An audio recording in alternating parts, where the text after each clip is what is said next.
Big TV భక్తి సమాచారం WhatsApp ఛానల్లో జాయిన్ అవ్వండి. అన్ని విశేషాలు ఎప్పటికప్పుడు తెలుసుకోండి. ఇప్పుడు మీరు ఆలోచించండి, ఈ చిన్న మాంసం మొక్కకిను ఒక పదవికి పీఠానికి పెద్ద తేడా ఏం లేదండి. పదవి కోసం ఇద్దరు కొట్టుకుంటున్నారని అంతే. ఓ చిన్న మాంసం మొక్క కోసం కొట్టుకునే పెట్టల్లాగా కుక్కల్లాగా పదవుల కోసం కొట్టుకుంటారు. నాకు కావాలంటే నాకు కావాలి. అటువంటిప్పుడు పదవుల కోసం గొడవలు ఏదైనా వచ్చినప్పుడు మన గ్రామం అభివృద్ధి చెందడం ప్రధానం కదా. వారైతే నేనైతే వారు చేస్తానంటున్నారు, పైగా కాస్త ఉన్న కుటుంబంలో పుట్టారు, అవసరమైతే సొంత డబ్బు ఖర్చు పెట్టి చేయగలరు. మనకెందుకు వచ్చింది గొడవ? అక్కడి నుంచి ఓటుకు 2000 5000 ఇచ్చి కొనాలి, మనం కొంటామా పెడతామా అని వదిలి బారేస్తే ఆ ఉన్నవాడే పూసుకుంటాడు, ఈయన సుఖంగా ఉంటాడు ప్రశాంతంగా. పదవుల విషయంలో మనకు ప్రశాంతంగా ఉండాలంటే ఇది వదిలేయాలి, పోటీ పడద్దు. ఎందుకు వచ్చిన పోటీ? ఈ పోటీ పడ్డం వల్లే కులాలు, మతాలు, ప్రాంతాలు, ఆడతనం, మొగతనం అన్నీ వచ్చేసే పోటీలోకి. ఎప్పుడు మీరేనా మేము ఉండకూడదా? ఏమైంది ఇప్పుడు? ఈ గొడవ ఏంటంటే అసలు నాకు అర్థం కాదు. ఉన్నవాడు కూడా బాగానే చేసినప్పుడు ఇంకోటి ఎందుకు రావాలండి? ఉన్నవాడు బాగానే చేస్తుంటే ఇంకోటి ఎందుకు పని లేక? ఇక్కడే ఆలోచించాలి జాగ్రత్తగా. అసలు ఈ పదవులు ఎందుకు వదలలేకపోతున్నారు? వీటి కోసం ఇన్ని వేల కోట్లు ఎందుకు ఖర్చు పెడుతున్నారు? ఇన్నేసి రూపాయలు మన చేతుల్లో ఎందుకు వచ్చి పెడుతున్నారు? వీళ్ళని మళ్ళీ బాగా పరిపాలించమని అడగడం మనదే తప్పు కదా. డబ్బు ఇచ్చి ఓటేసిన తర్వాత మనం ఎందుకు అడుగుతామండి? మనం ఎలా అడుగుతాం? మనకు అడిగే హక్కు ఎక్కడిది? ఎప్పుడో కోల్పోయాం. వాళ్ళు ఇష్టం వచ్చిన పరిపాలన చేస్తారు, భరించడమే. రేపు ఇంకో పార్టీ వచ్చినా అంతే, ఏ పార్టీ వచ్చినా అంతే. నాకు పార్టీలతో నిమిత్తం లేదు, ప్రజల క్షేమం మనకు కావాలి. కానీ జరుగుతున్నది ఏమిటి? ఎందుకు జరుగుతుంది? మన స్వార్థం వల్లనే, మన ప్రలోభం వల్లనే జరుగుతుంది. అందుకనే విదురుడు చెప్పాడు, నీతులు చాలా ఉన్నాయా, చెప్పేవాళ్ళు చాలామంది ఉన్నారాయా, ఆచరించేవాడే లేడు. ఆచరించేవాడు లేనప్పుడు ఆదిశంకరాచార్యులు దిగొచ్చి చెప్పినా ఒకటే ఉపయోగం ఏం లేదు. ఇక్కడ కార్తీక మాసం కదా, విందామంటారు, కూర్చొని అయిపోయిన తర్వాత ప్రసాదం పుచ్చుకుని వెళ్ళిపోతారు. ఎన్ని కార్తీక మాసాలయ్యా, ఎన్ని ప్రసాదాలయ్యా, ఏం బాగుపడ్డారు జనం, ఇంకాస్త దిగజారారు. ఎన్ని దీపాలు అయ్యాయి? 100 దీపాలు, 1000 దీపాలు, 1,00,000 దీపాలు, 1,00,000 దీపాలు కూడా అయ్యాయి. మనం అలాగే ఉన్నాం ఇక్కడ. ఎందుకున్నామంటే అసలైన పెట్టవలసిన జ్ఞానదీపాన్ని హృదయంలో పెట్టడం లేదు. ఊరికే దీపాల సంఖ్య పెంచేసి సరిపోయిందండి మీరు పెట్టుకుంటారు. మా బోటికాళ్ళని పిలిపించి దీపం మహిమ గురించి మాట్లాడతారు. మా సొమ్మేం పోయింది, ఓ 25,000 ఇచ్చుకుంటాం, మాట్లాడతాం. మా సొమ్మేం పోయింది, దీపానికి 1000 ఇమ్మంటాం, ఇస్తారు మీరు. నేను ఈవేళ వేదిక దిగి 3 రోజులు సత్కారం అయిపోయిన తర్వాత వేదిక దిగి మీరు ప్రవచనకర్త గారికి సన్మానం చేయదలుచుకుంటే ఎవరన్నా చేయొచ్చు అంటేనండి, కార్యకర్తలు ఇచ్చేదానికి రెట్టింపు ధనం మీ నుంచి నేను వసూలు చేసుకోగలమ్మా. కానీ నా పిల్లలు బాగుపడరమ్మా, నా గొప్ప నమ్మకం. నా పిల్లలు బాగుపడరు. నేను చేయకూడని దోషం అది. ఎవరి దగ్గర పండు ఫలం కాదు, రూపాయి కాదు, ఏది పుచ్చుకునే సమస్య లేదు. ఇవ్వవలసింది ఏదో కార్యకర్తలు ఇస్తారు. వారు ఇవ్వకపోతే అడుగుతాను ఖచ్చితంగానే. ఇంకెవరిని నేను అడగను, నాకు అవసరం లేదు. ఇది నా వృత్తి, దీని మీద నేను బతకాలి. అందుకని నేను తప్పులేదండి, నేను కష్టపడుతున్నాను కదా, చూస్తున్నారు కదా, అంతే. మరి ఇంకెవరి దగ్గర లేదు. ఇక్కడ ఎలా కూర్చోవడం, కాళ్ళు చేపడం, అందరూ రావాలన్నా ఇక్కడ తొట్టి గట్టి పెట్టడం, ఇక్కడ 2 శిష్యుల్ని తీసుకురావడం, ఇవన్నీ కలెక్షన్.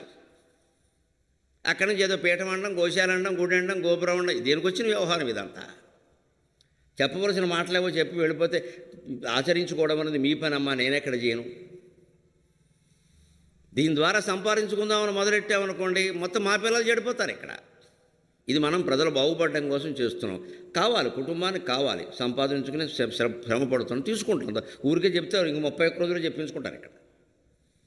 ఈ 3 గురికి చెప్తున్నారు కదా, చెప్పరేంటి, పోయిందే ఉంది కనుక. అందుకని ఏ వృత్తిలో ఉన్నవాడైనా ఆ ధోరణికి వెళ్ళకూడదు. నా వృత్తినే నేను ఉదాహరణగా చెబుతున్నాను. చెప్పడం, వెళ్ళిపోవడం, అంతే మన పని, అంతే. కానీ భగవంతుడు ఆ నిరాడంబరత అనండి, ఆ నిష్కాపట్యం అనండి, నిర్మమకారం అనండి, నిష్కామ కర్మ అనండి నా యందు ఉండడం వల్ల భగవంతుడి వేళ నాకెంత యోగం పట్టించాడు అంటే, కారు దిగినా, ఎక్కడ దిగినా, ఆటో నుంచి, రిక్షా నుంచి, రోడ్డు మీద వెళ్ళే వాళ్ళలా గుర్తుపెట్టి, అయ్యా నమస్కారం, మీ మాటల వల్ల బాగున్నాం, అది నాకు ఆయుర్దాయం, అది నా కుటుంబ సభ్యులకు ఆశీస్సు, చాలు, ఇంకేం అక్కర్లేదు. ఏమీ ఎరగని మనుషులమ్మా. బాత్రూంలో శుభ్రం చేసుకున్నవాడు మొన్న 10 రోజుల క్రితం కనపడి, ఏమంటే మీ మాటల వల్ల నేను బాగుపడ్డాను. నువ్వేం బాగుపడతావయ్యా, బాత్రూమ్ బాగుపడుతుంది కానీ అన్నాను నేను. అబ్బాయి నాకు ఒక్కోసారి బాగా నిరాశ వచ్చేసిందండి, నీరసపడిపోయానండి. మీరు ఒక మాట చెప్పారండి, సింహం ఒక అడుగు వెనక్కేసినంత మాత్రాన వెనక్కి వెళ్ళినట్టు కాదు, కుప్పించి ముందుకు దూకడానికి అన్నారండి. దాంతో నేను మళ్ళీ మొదలెట్టాను, నమస్కారం. ఇలాంటి మాటలు కొన్ని వేలు చెప్పావు సందర్భానుసారంగా. అటువంటిది ఒకరికో ఇద్దరికో 10 మందికో ఎక్కి వాళ్ళ జీవితాలు నిలబడ్డాయంటే ఈ జీవికి అంతకంటే ధన్యత్వం ఇంకేదైనా ఉందా? చాలండి. ఆ ఆనందం ముందు కోట్లు సన్మానం కూడా దిగదుడిపోయి. మీరు మమ్మల్ని ఎప్పుడైనా కలిస్తే మాకు చెప్పవలసిన మాట ఒకటే, మేము ఆనందించేది మీ ప్రసంగంలో ఫలానాది విన్నాం, అది నాకు ఉపయోగపడింది, అంతే, ఇంకేం వద్దు. మా ఇంటికి రండి, మీ ఇంటికి వస్తాం, మనమే విజయం అందుకోలేదు ఇక్కడ, మీ అమ్మాయిని మాకు ఇవ్వలేదు, మా అబ్బాయిని మీకు ఇవ్వాలి, ఈ వేషాలు వేయకండి. ఎవరు మా ఇంటికి రావాల్సిన పని లేదు, మీ ఇంటికి నేను రాను.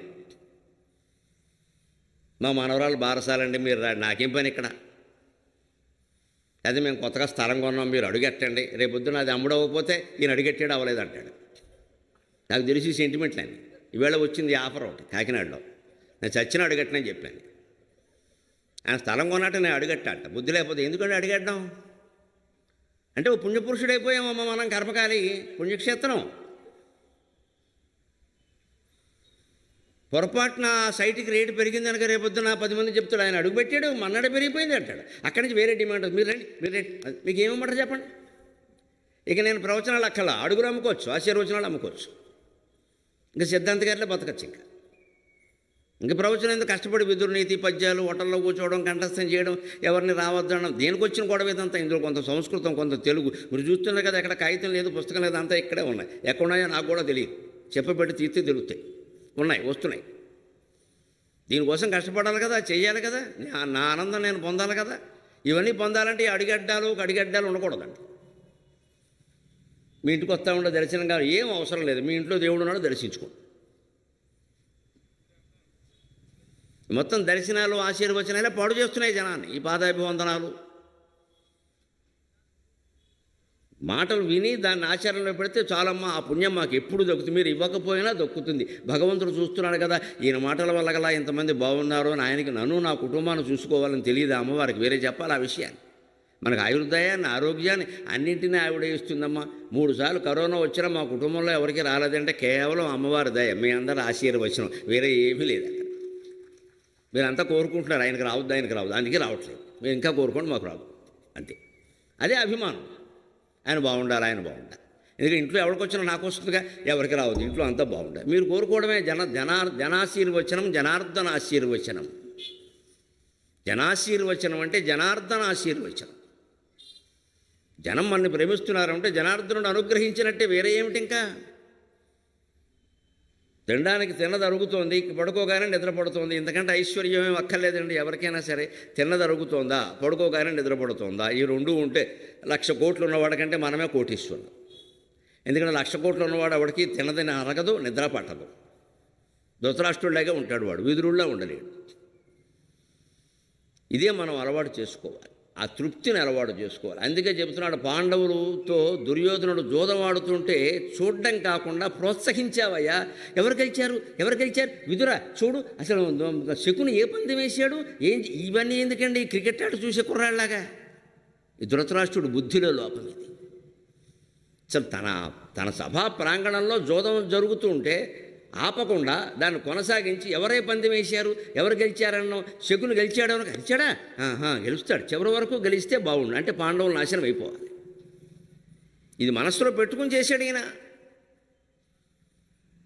పైగా వెళ్ళాలని నానా మాటలు అన్నారు.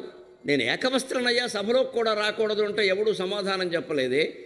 మగని ముందు ఒక మొగనని పచ్చి సుఖంబల తేలియాడించు మగనాలు ఎల్లాలెట్లగును బంధకయగును కానీ ఆయన డైలాగులు చెప్పించారే. కర్ణుడు ఆ ఇల్లాలు సభలోకి వస్తుంటే 5గురు సరిపోరు నిన్ను రక్షించడానికి, 6వ వాడిని ఇందులో ఎవరినైనా చూసి చేసుకో అన్నాడే. మంటెత్తిపోదా వాళ్ళకి. తనువున విరిగిన అలుగుల ననువున ఉత్సంగవచ్చు అతి నిష్ఠురతన్ మనమున నాటిన మాటలు వినుము ఎన్ని ఉపాయములను వెడలునే అధిపా.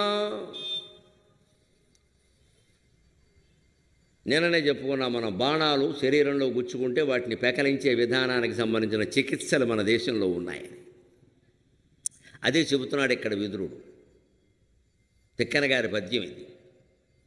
శరీరంలో ఏమైనా బాణాలో బాంబులో ఏవైనా సరే దిగిపోయినా ఏదో రకంగా బయటికి తీయచ్చయ్యా, ప్రాణాలు పోకుండా చేయొచ్చు. కానీ మనమున నాటిన మాటలు వినుము ఎన్ని ఉపాయములను వెడలునే అధిప. కుటుంబాల్లో ఇది పెద్ద సమస్య. పూర్వము అంతే, ఇప్పుడు అంతే. కుటుంబాల్లో ఉంటుంది ఎక్కువ.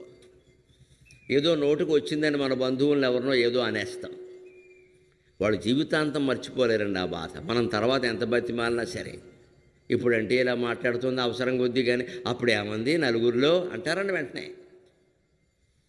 అంచేతన మాట నోట్లోంచి బయటికి వచ్చే ముందే ఆలోచించుకోవాలి. కాలు జారితే తీసుకోవచ్చు, నోరు జారితే తీసుకోలేము. For more videos like this, subscribe Big TV channel.